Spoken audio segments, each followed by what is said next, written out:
Le Petit Prince, premier chapitre. Lorsque j'avais 6 ans, j'ai vu, une fois, une magnifique image dans un livre sur la forêt vierge qui s'appelait Histoire vécue. Ça représentait un serpent bois qui avalait un fauve. Voilà la copie du dessin.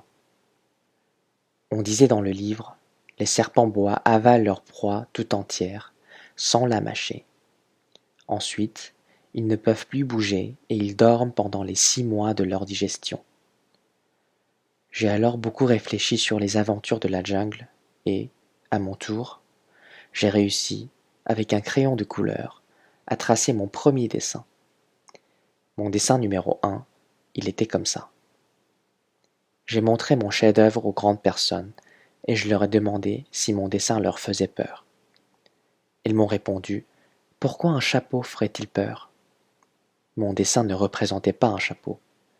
Il représentait un serpent bois qui digérait un éléphant. J'ai alors dessiné l'intérieur du serpent bois afin que les grandes personnes puissent comprendre. Elles ont toujours besoin d'explications. Mon dessin numéro 2 était comme ça. Les grandes personnes m'ont conseillé de laisser de côté les dessins de serpent bois, ouverts ou fermés, et de m'intéresser plutôt à la géographie, à l'histoire, au calcul et à la grammaire. C'est ainsi que j'ai abandonné à l'âge de 6 ans une magnifique carrière de peintre.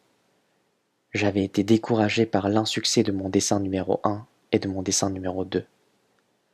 Les grandes personnes ne comprennent jamais rien toutes seules, et c'est fatigant pour les enfants de toujours et toujours leur donner des explications.